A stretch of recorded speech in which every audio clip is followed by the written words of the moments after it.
بسم اللہ الرحمن الرحیم۔ جی ناظرین، یہ محمد عرفان صاحب ہیں، بہاولپور سے ان کا تعلق ہے۔ یہ پوچھتے ہیں کیا ماہ رمضان میں واقعی شیاطین کو قید کر دیا جاتا ہے یا یہ بھی صرف ایسے ہی باتیں کی جاتی ہیں؟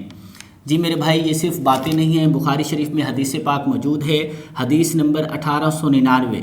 حضور علیہ الصلوۃ والسلام فرماتے ہیں کہ جب ماہ رمضان آتا ہے، جب رمضان شریف کا مہینہ داخل ہوتا ہے، جب رمضان شریف کا مہینہ آتا ہے، فتحت ابواب السماء، آسمانوں کے دروازے کھول دیے جاتے ہیں، وغلقت ابواب جہنم، جہنم کے دروازے بند کر دیے جاتے ہیں، وسلسلت الشیاطین، اور شیطانوں کو قید کر دیا جاتا ہے، شیطانوں کو جکڑ دیا جاتا ہے۔ لہٰذا یہ حدیث پاک سے ثابت ہے کہ ماہ رمضان میں شیاطین کو قید کر دیا جاتا ہے، شیطانوں کو جکڑ دیا جاتا ہے۔ اس سے آگے یہ بیان کرتے ہیں کہ اگر شیطانوں کو جکڑ دیا جاتا ہے تو پھر انسان گناہ کیوں کرتا ہے؟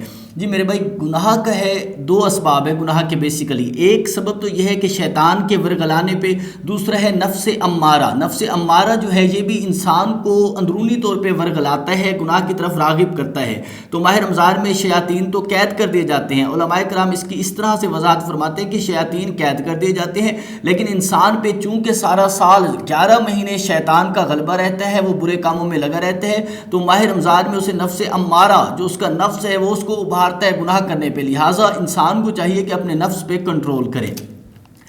جی اسی طرح سے یہ محمد شاہد صاحب ہیں، یہ پوچھتے ہیں کیا ماہ رمضان میں دن کے وقت کھا پی سکتے ہیں اگر کسی شرعی عذر کی وجہ سے روزہ نہیں رکھا؟ جی میرے بھائی، اگر آپ نے کسی شرعی عذر کی وجہ سے روزہ نہیں رکھا، شریعت نے آپ کو اجازت دی ہے کہ آپ نے روزہ نہیں رکھا کسی شرعی عذر کے سبب، تو آپ کھا پی سکتے ہیں، اس کی اجازت ہے، لیکن دوسروں کے سامنے نہ کھائیں، روزے داروں کے سامنے نہ کھائیں۔ روزے داروں کے سامنے کھانا منع ہے، اس سے اجتناب کریں، اس سے پرہیز کریں۔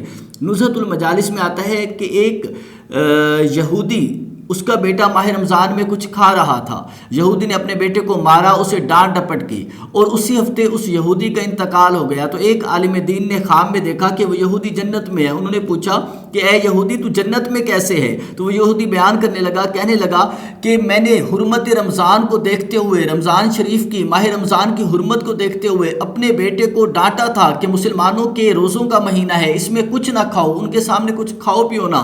تو اللہ تبارک و تعالیٰ نے مرنے سے پہلے مجھے کلمہ پڑھنے کی سعادت عطا کر دی، میں نے کلمہ پڑھا اور میرا خاتمہ ایمان پر ہوا۔ لہٰذا اس مسئلے میں کوشش کرنی چاہیے کہ ماہ رمضان میں اگر شرعی عذر کے سبب آپ کو روزہ معاف ہے تو دوسروں کے سامنے کھانے سے اجتناب کرنا چاہیے۔